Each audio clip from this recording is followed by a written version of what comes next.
I have consulted His Excellency the President. I've consulted the Deputy President this morning. I have consulted the Kenya Rural Roads Authority, the government agency responsible directly for this bridge. I have consulted Engineer Mosonik, the Principal Secretary for Infrastructure.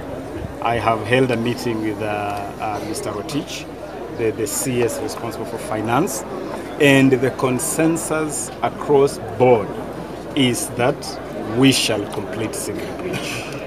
Sigiri Bridge shall be completed. And sooner rather than later, we shall proudly walk across this bridge.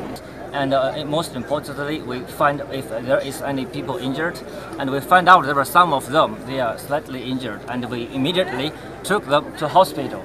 And 3 of them need to transfer to another hospital. Up to this moment, totally 3 people after inspection, they have returned home safely, and no big injury and no life risk. And this is the injury risk condition. And for this reason, from the engineering part, this is very unusual. And all the standards, all the specification, and this construction is under design, build, and maintenance. The design period, we have met all the requirement and specification and approved by the employer. And during construction, we have experienced engineers here and under supervision. So we are trying to find out the reason for it immediately. So once we confirm the reason, we will report to you as soon as possible. We must not rule out the possibility of sabotage. I also want to rebuke those characters who believe that they can ride on this accident to score some cheap political goals. Yeah. Shame on you.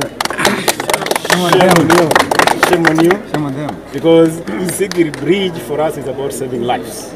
Sigiri Bridge is for us ending a long-standing culture of our people losing lives, of our people's economy being devastated because of River Nzoia. And so if you think you're going to come here and play cheap politics with the Sigiri Bridge, shame on you, and you'll not achieve anything. I particularly want to rebuke Raila Odinga. I listened to the sentiments of Raila Odinga this afternoon in regard to this accident, and Raila Odinga sounded like he was dancing on the graves of all our people that have lost their lives at this point and in whose memory we are erecting this bridge. Mr. Odinga, shame on you. We want to tell you that you can play politics with anything, but don't play politics with the lives of the people. Good. Don't play politics with the development. We cannot have politics where anything that happens, provided it's done by Uhuru Kenyatta or is done by government, you must